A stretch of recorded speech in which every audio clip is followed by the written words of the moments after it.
Well, hello everybody, and welcome back to my garage. I hope you're all doing well, and this particular video is going to begin coverage of not only this week's discussion board question, but I want you to think about it as we move forward into looking at Islam and Christianity and Judaism in a couple weeks. So, in your textbook right now in this week, we're going over the late Roman Empire, or the Byzantine Empire. And during the time of the Byzantine Empire, we see the beginning and the rise of Christianity. Now, Christianity had been around for quite some time. Christianity is directly related to Judaism. It's an offshoot of Judaism. So Jesus was Jewish, and the concepts and the ideas that are very much steeped in Christianity come from Judaism. And some of those ideas are ideas that have elements of ethics and moral justice embedded in those elements.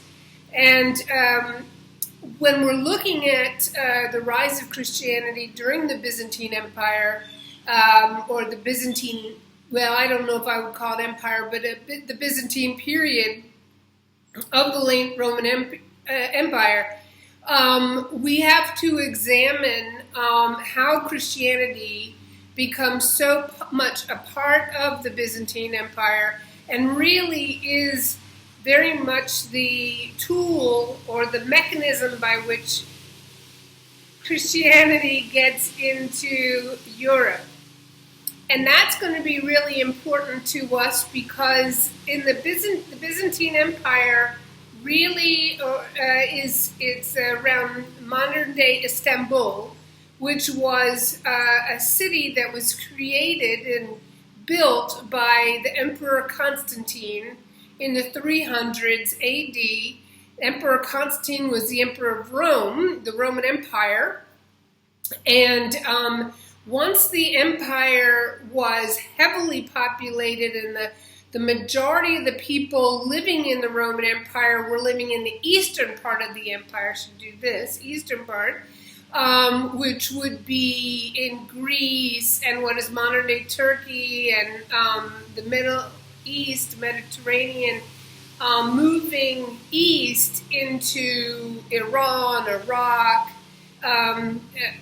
Those are the areas by which the empire was moving. It was more east than it was west. So Italy, France, Spain, as time went on, and after Marcus Aurelius, around the 200s, 200s AD, we see the empire shrinking, especially in Europe.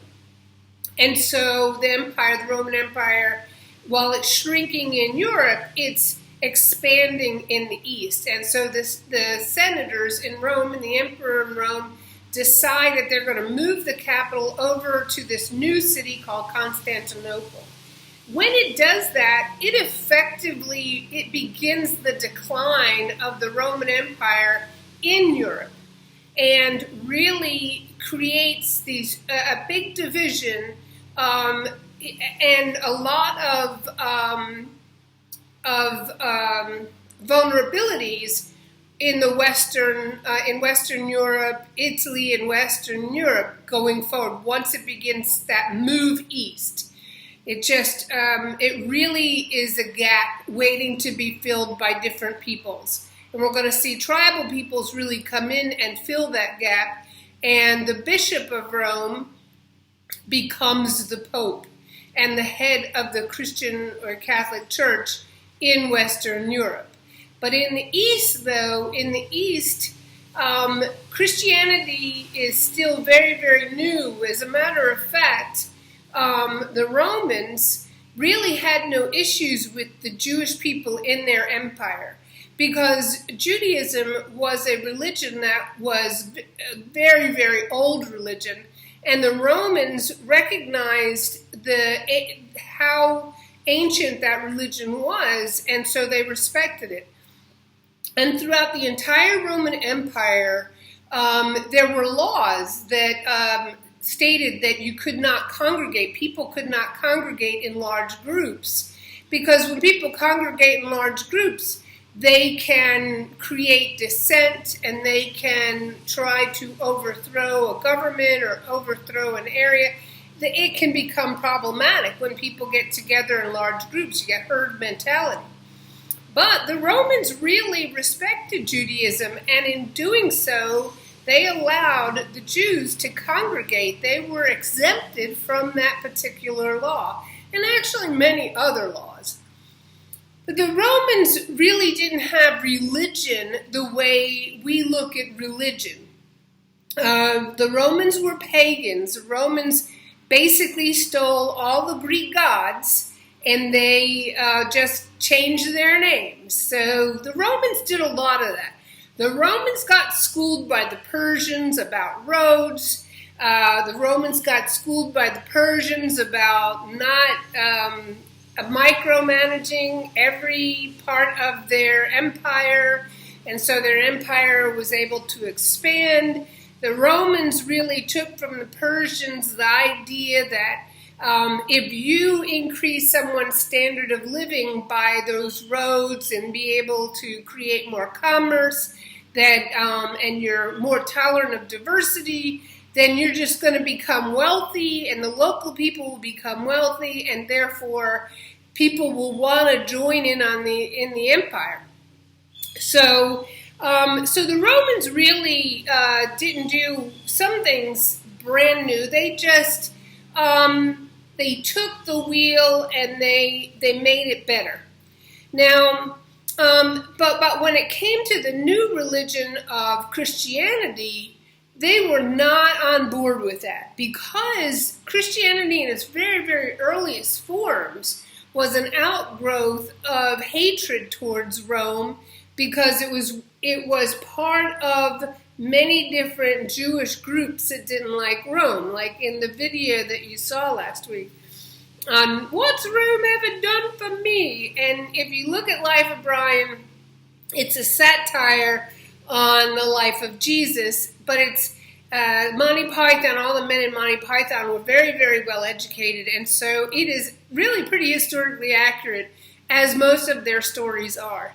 Still, Christianity really becomes an outgrowth after the first Jewish war with Rome that ends in 79 AD, and the destruction of really Jerusalem and the temple complex in Jerusalem.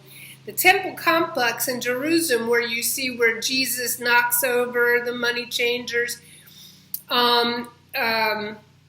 tables, that temple complex, very, very typical in the Mediterranean, very, very typical in the Middle East. It's like that, the ziggurats in the center of the city. As a matter of fact, it looked very much like a ziggurat, 7 layers to it, and it was 10 football fields large. 10 football fields large. That's how ginormous the temple complex was. And the Romans got really peeved with the Jews, and they just destroyed that baby. I mean, they destroyed the whole city. And out of the ashes, like a phoenix rising out of the ashes, were 2 groups of people. One were to become rabbinic Jews, modern Jews, and one became Christians, what we call Christianity. Now, because rabbinic Judaism had been, it's really steeped in these ancient Jewish principles, the Romans, even after they destroyed Jerusalem in the first Jewish war with Rome, and it's called the first Jewish war with Rome, even though they beat the heck out of the Jews, they still respected that religion. Whereas not so much over here for Christians. And throughout the entire Mediterranean, as Christianity took hold, and the big conference, the first what we call ecumenical conference between James, the brother of Jesus, and Paul, it's about, Christianity started within Judaism as a sect. And Paul's saying, no, we got to bring it out to Gentiles, people who are not Jewish. And eventually that is what happens. Paul goes around the Mediterranean world and preaches the gospel, and he goes to Greece, and he goes to he goes all over the Mediterranean, and he does this. And so Christianity grows. While Christianity is growing, however, because there's no real leadership in it, Christianity, as it goes through the Roman Empire from the 1st century all the way up to by the time we get to the Byzantine Empire and Constantine, it is a mishmash group of ideas and concepts. There's not any what we call orthodoxy, not any real, this is what Christianity is. There's a lot of versions of Christianity, to the point where that whole idea of the communion, some folks take it literally, where they eat flesh, human flesh, and they drink menstrual blood, which is pretty gross, but real, okay? So it's crazy, all right? And some of those folks are like cannibals. It's not metaphoric at all. The Romans see that and they're grossed out. They cannot believe these people, these Christians are animals. These Christians, they are crazy. They're cannibalistic. They're nuts, because there is no real orthodoxy. I mean, even in 150 AD, another I shit you not moment was this guy named Irenaeus of Lyon. And Irenaeus comes up with this idea that there can only be 4 gospels, even though there are many, many, many books written by many of the apostles that we now know thanks to archaeology. But Irenaeus of Lyon says there can only be 4. Why only 4, Irenaeus? Well, there are 4 seasons to a year. There are 4 cardinal directions, and the pièce de résistance, cows have 4 feet. 4, that's it. True, I shit you not moment, okay? So this is crazy pants. And the Romans recognize this, and they don't get it. They're like, I just don't understand these people. So Christianity was outlawed. And Christians became the scapegoats for lots of stuff. You know about Nero and the fires, and Emperor Nero throwing Christians in the lion's den. They're eaten by lions. Some of what Nero does is true. Some of it meds are true. But nevertheless, Christians are not looked on very well. But over time, Christian leaders get together and they begin to meet. There are 5 Christian leaders, really Christian leaders. And these are called bishops at the time. And there's one, the Bishop of Jerusalem. There's one, the Bishop of Alexandria, Egypt. There's the Bishop of Rome. There is the Bishop of Hippo. And then there's one more bishop. And I cannot think of where that bishop was from.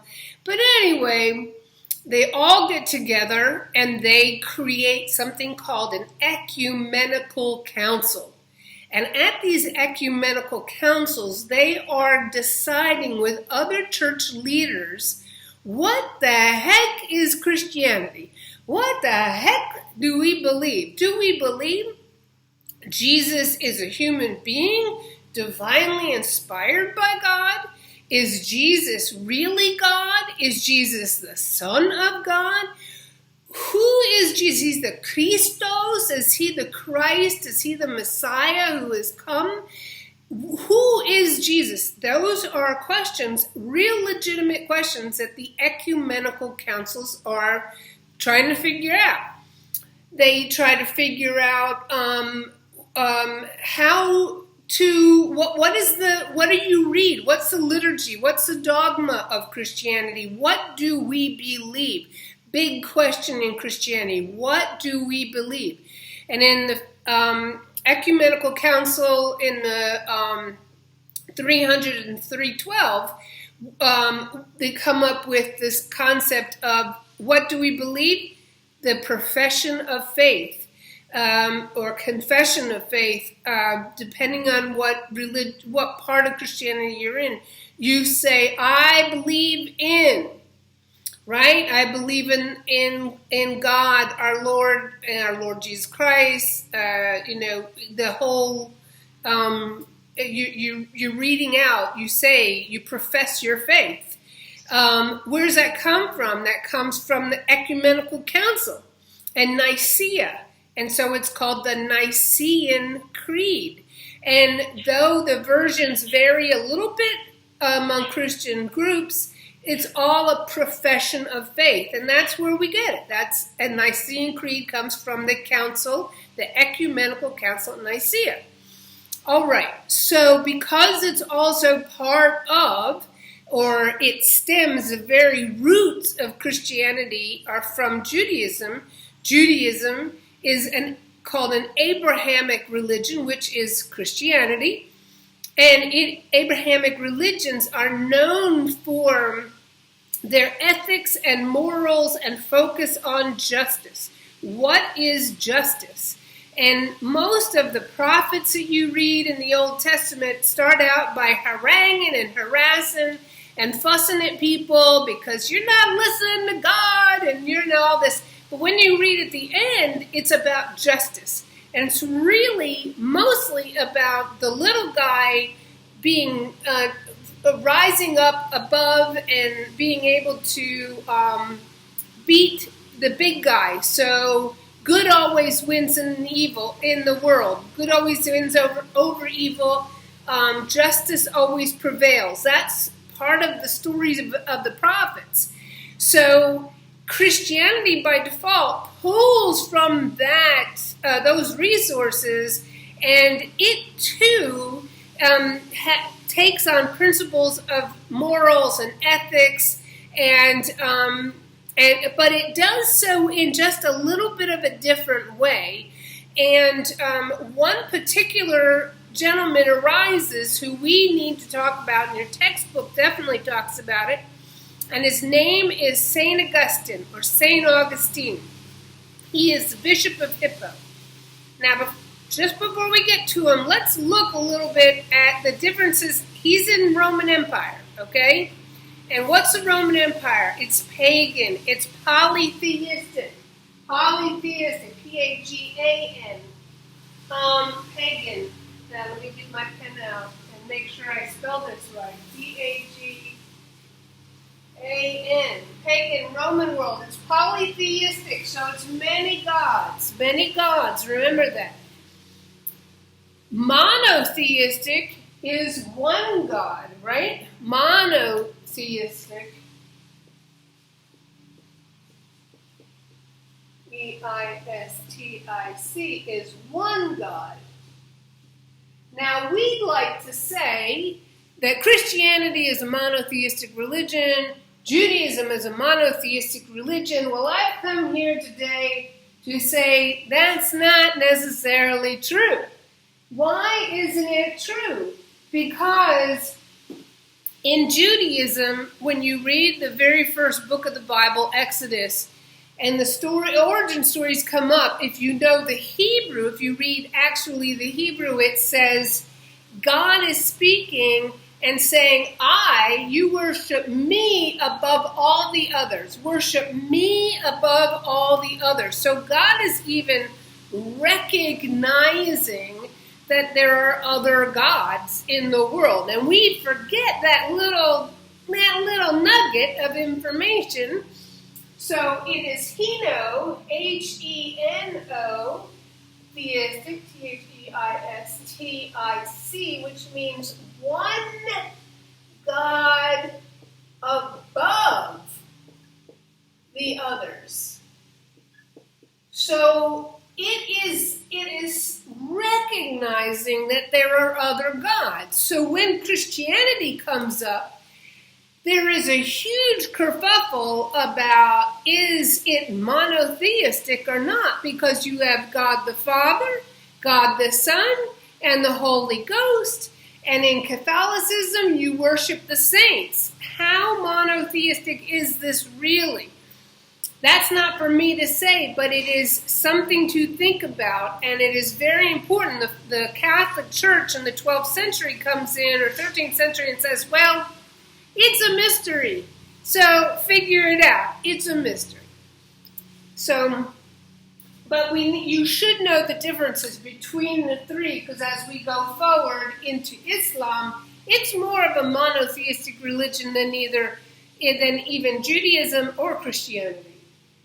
So, but the pagans in the Roman world, though they have many gods, they do not have this idea of ethics and justice associated with the gods. Now, there you can make an argument that if you get the gods angry at you, if you piss them off, then the gods will retaliate. Well, the Greeks were really, really great on that. Greeks totally mercurial, meaning up and down, like mercury in a thermometer, hot and cold behavior. I'm angry one minute, I'm happy the next minute. That's hot and cold behavior, right? You're hot, you're angry, you're cold, you're cool. Hey, everything's cool, groovy. And in the Greek mythology, all the gods, they interfered with human affairs all the time, mess you up, play with you, and oh man, they were something. Odysseus really got the deal with the Odyssey, right?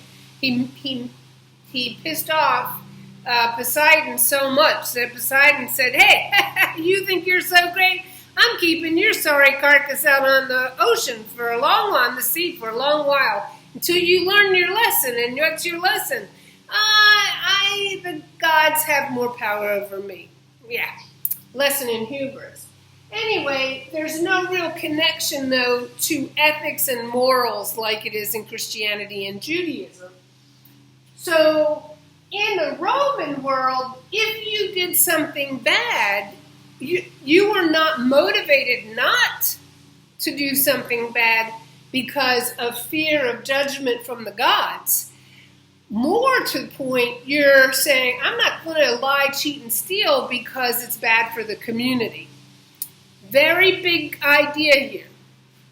Really, really big idea here. I don't want to, I don't want you to just roll over it real quick. My behavior, according to the Romans, is linked to the success of the community. My behavior is linked to the success of the community, or it's linked to the demise of the community. Your behavior has a direct effect on how the community lives. So if you don't live well, if you don't have integrity and honesty, that's going to be pervasive, or it could become pervasive in the community.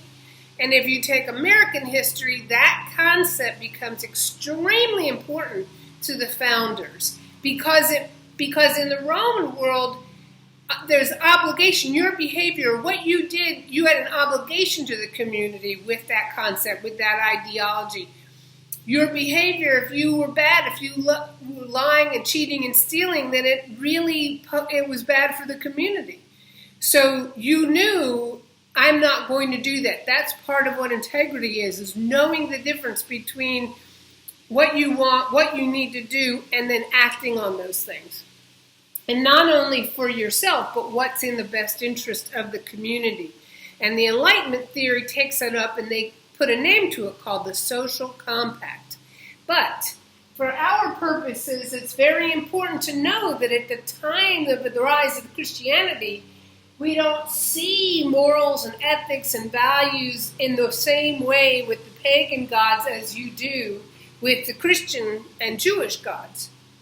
So now you have a guy growing up in what is the Christian world in the Roman Empire, which I said is a mishmash of things, total mishmash of things.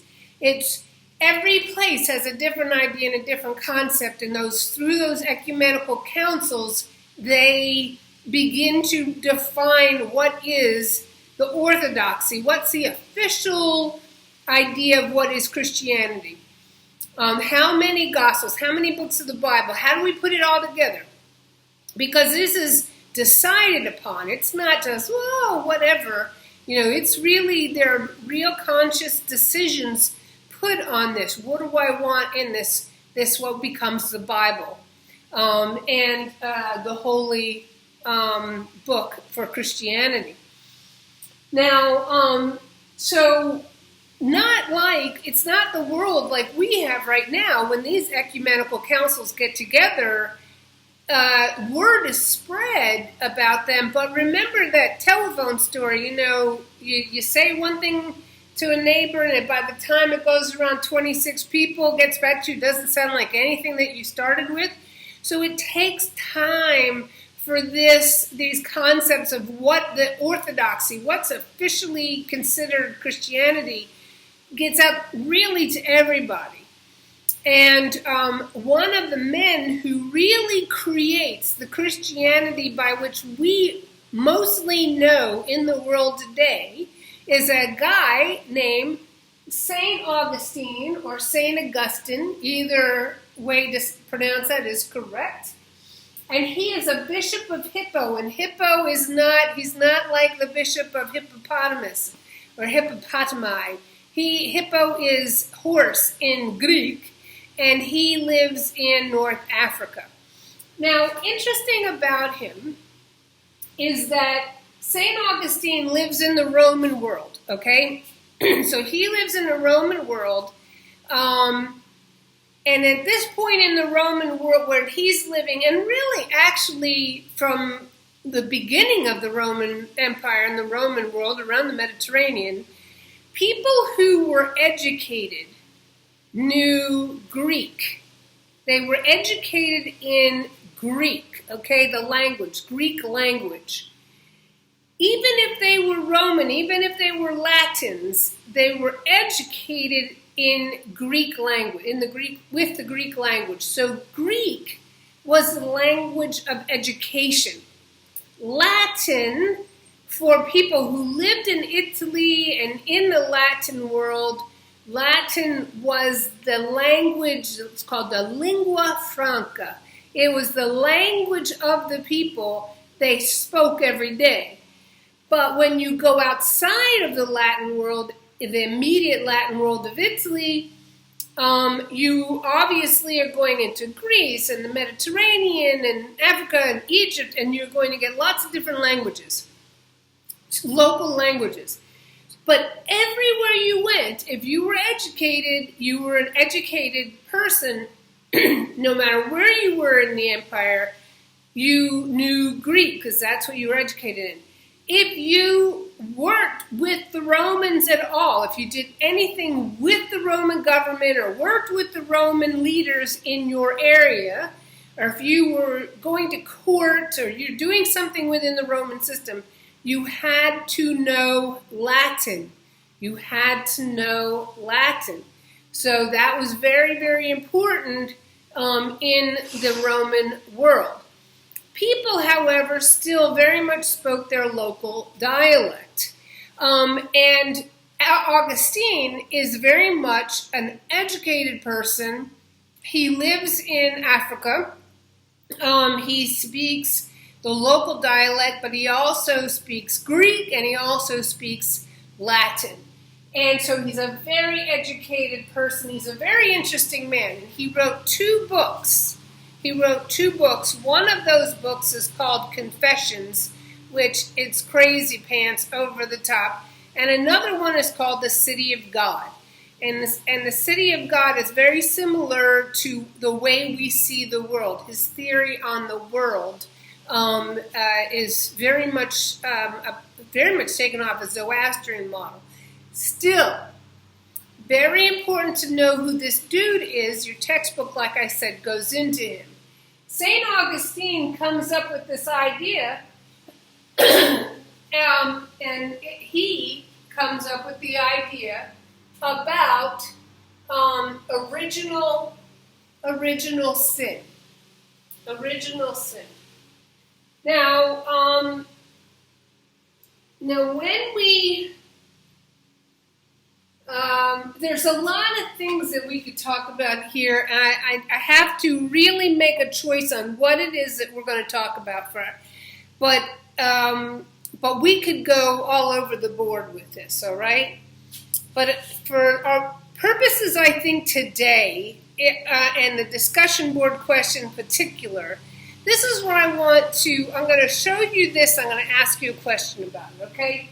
So we have St. Augustine. St. Augustine is an interesting guy. I've said that already, I know. So, his mother was a pagan. No, his mother was Christian and a real,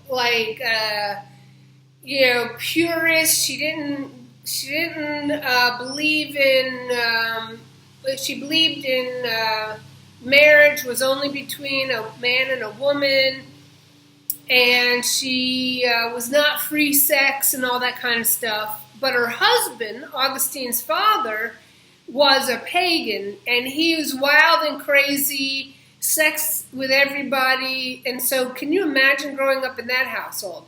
You got a mother who's like, don't touch your body, and don't do this, and don't do that. And you got a father who's like, hey, let's go out party. And so sexuality, he was very much traumatized by. And then he had a moment that would become a PTSD moment for him going forward, which was there was a custom in the Roman world. You've heard, you know about Roman baths, and people would bathe all the time, almost every day, and one particular bath could be for men or women. Men come at one time, women come at another time, whatever. But when a boy hit puberty, and there was a bunch of dudes at the bath, and they're naked, and when a boy hit puberty, all the men would yay, party, party, party, this is great. They'd pat you on the back, they'd say, oh my gosh, you're a man now, everything's so cool and groovy, yay. And so Augustine, as it happens, went late into puberty. And so he was traumatized, not only because the guys made fun of him because it took him so long to reach puberty, but then when he did reach puberty, his father, it was like a crazy party that embarrassed him to no end and basically traumatized him about sexuality for the rest of his life. Now, he tells you in his book Confessions all this, so you could read it for yourself. But he talks about, that moment, but he's not like a weird dude. He becomes part of a Christian group called the, I just had the name. He becomes Maccabeans. He joins that, and he has a wife, and they're, they have a healthy sex life, nothing crazy. Nobody's hanging off chandeliers or anything like that. It's just a regular marriage. It's all cool and groovy. He doesn't seem to be warped in any way, shape, or form. If that's warped. So, but as he gets older, he begins to change his view on things and the way he sees the world.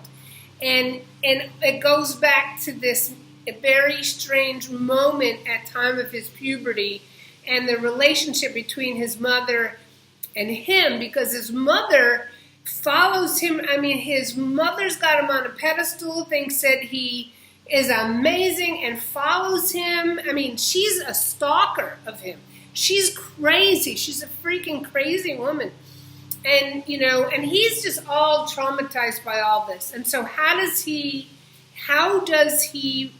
that trauma come into Christianity at the time of the Byzantine Empire, which really is when we see the legalization of Christianity. So with it being legalized now, it is officially able to be spread throughout the entire empire, and so what message are you going to spread throughout the empire now that it's legal? Well, hello, St. Augustine, because he's the dude that's got the message. All right? So let's look real quick here. We have the Garden of Eden. Garden of Eden. Right?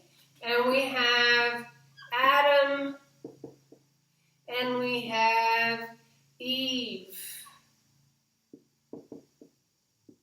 Right? Okay, Adam and Eve in the Garden of Eden. And so this is Eve and this is Adam. Now, keeping in mind that there are two Genesis stories, we're going to only focus on the second Genesis story, Adam and Eve. And they're in the garden. And so they're in the garden frolicking around. Everything's all cool and groovy, right?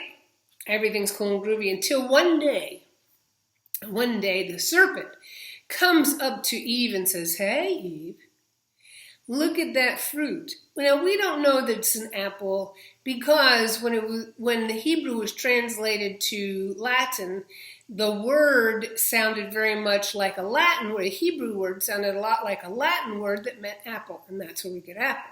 But, serpent comes up and says, hey, cutie patootie. You see that fruit? That fruit is delicious. It's so good you could eat it. And if you eat it, you'll love it. And she goes, oh, whoa. Wait 1 second here. I have been told that if I eat that fruit, I will die. And the serpent comes back and says, no. If you eat that fruit, you know what happens to you? You can be like God. You get knowledge. That's what happens when you eat that fruit. Your brain opens up and now you have knowledge and you can see, just like God sees. So eating the fruit, taking a bite of that fruit, elevates you out of the Garden of Eden, metaphorically, to be more like God. And so Eve says, I think I'll try it. So Eve takes a bite of that apple or that fruit and says, man, this is great. And then she looks down, she sees herself, she goes, oh my gosh, I'm naked. I am naked, I'm in my birthday suit. I gotta cover myself up. So then she takes his fruit over to Adam and she says to Adam, Adam, look at this. This is delicious, take a bite. And he says, well, okay. And he takes a bite. Now here is where the story gets, we get into the nuts and bolts of the story. Adam is told directly by God. That's what's in the book. Told directly by God. You can eat any of the fruit of this garden, but you don't eat that fruit. That fruit is a tree of knowledge. The tree of life and death, that's a tree of knowledge. And you don't eat that fruit. And so he's admonished directly, saying, hey, you, dude, don't eat that. And he doesn't ask Eve like, hey, Eve, wasn't it the fruit that God told us not to eat? No, that's not the story we get in the Bible. What the story is that he just totally like, whatever, and he takes a bite of that fruit. And then he notices, oh my gosh, I'm naked. And look, you got different body parts than I have. How cool. And so that is the beginning. Now, nowhere in the Old Testament, in the story in Genesis, does God directly talk to Eve. So when Eve questions the serpent, obviously somebody told her. It must have been Adam. So now here they go. Adam and Eve frolicking in their new fig leaves and doing whatever. And then they hear God. And this is how it's written. They hear God walking in the garden during the breezy time of the day. walking in the garden in the breezy time of the day. And God is saying, hey, Adam, hey, Eve, where are you guys? Hey, where are you? Now, which, of course, takes me to, well, if God knows everything, why doesn't he already know where everybody is? But back to the story. So, Adam and Eve are hiding from him, and finally God finds him, and God says, hey, what are you doing hiding from me? And then he sees him, and he goes, hey, you're in your birthday suit. What are you wearing clothes for? Well, you got the fig leaf on you. Oh, well, and Adam's fumbling for words, and obviously God knows that they have, in that point, knows that they have eaten from the fruit. Why does God know? Because they recognize they're naked, because they've been walking around in their birthday suits all the time, just like, yeah, how's it going? And not even noticing any of that. So once they notice that they're naked, they cover themselves up. They don't cover up, according to the book, all their body parts. They cover up those parts that are sexual. And so, excuse me, so God says, who did this? What happened here? And Adam responds by saying, it's your fault, or he doesn't really say it that way. It's her fault because you gave her to me. She made me do it. She made me do it. And she wouldn't have made me do it if you hadn't made her. So in that moment of discovery, this is where Christianity and Judaism part ways. So in Judaism, Adam and Eve get kicked out of the garden because Adam doesn't own his responsibility to his actions. He doesn't say, oh, I made a mistake. He just doesn't take responsibility at all. There's no accountability for his own actions. But within Christianity, Eve is blamed. Eve is blamed. And once she took a bite of that fruit and they recognized they were naked and they identified their sexual parts and they made a baby because they had to act on sexual impulses because they have these sexual parts. So therefore, you have to act on it. And you make a baby, that's this idea of hereditary. You have just created the next lineage, the next line. So St. Augustine comes up with this idea. So St. Augustine comes up with this idea. So here, let's do St. Augustine. G-U-S-T-I-N-E, comes up with this idea of original sin. And original sin is sex, basically. Original sin is, and it's everyone is born a sinner. Everyone is born a sinner. A sinner, right? And people talk about that, right? Still now. Now, if you are a sinner, then you have, how did you get to be a sinner? Well, you have fallen from grace. You were in grace in the garden. Adam and Eve were in grace in the garden. And then once they took a bite of that fruit, they fell out of grace with God. And falling out of grace was when they were pushed out of the garden.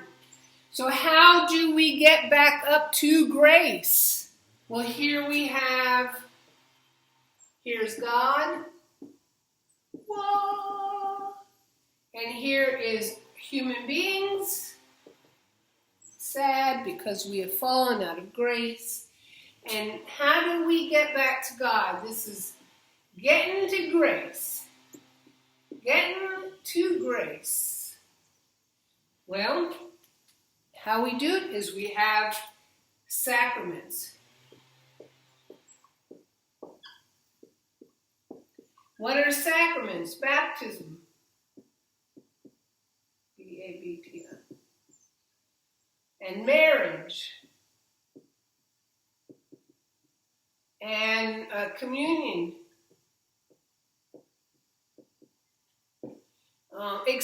So these are things that we do in order to get back into grace. Sacraments equal grace. Okay? Completing the sacraments equals grace. Here's the real sticky wicket.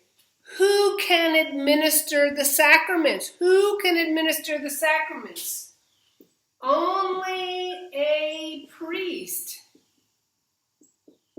P-R-E-I-S-T.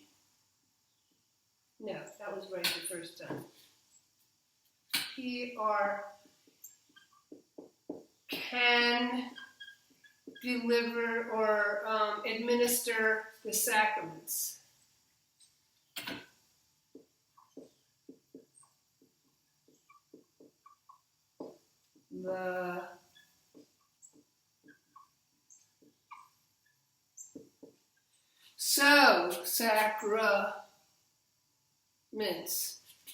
Sacraments. Only a priest could administer the sacraments. So what does that mean? Only a priest means a priest equals the church. A priest is a representative of the church, okay? Priest is representative of the church. And so it creates a church body, which becomes a church body politic. So if you want to get back into grace, it has to be through the church. You have to go through the church. Now, Martin Luther comes in later and says, oh, no, you don't. Because when you have to go through the church, it creates a lot of power. The church then has a lot of power over you. And they can wield that power depending on how their mood. So this is what St Augustine comes up with. And it is still very much a part of Christianity today.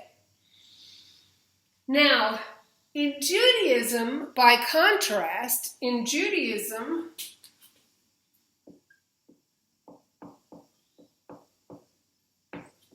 you are ousted from Eden because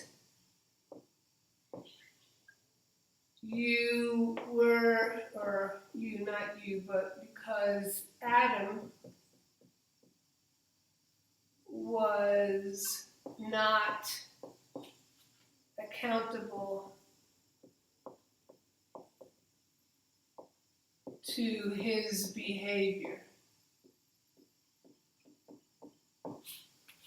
And so within Judaism, there's no such thing as original sin. In Judaism, there's no issue with sexuality, but in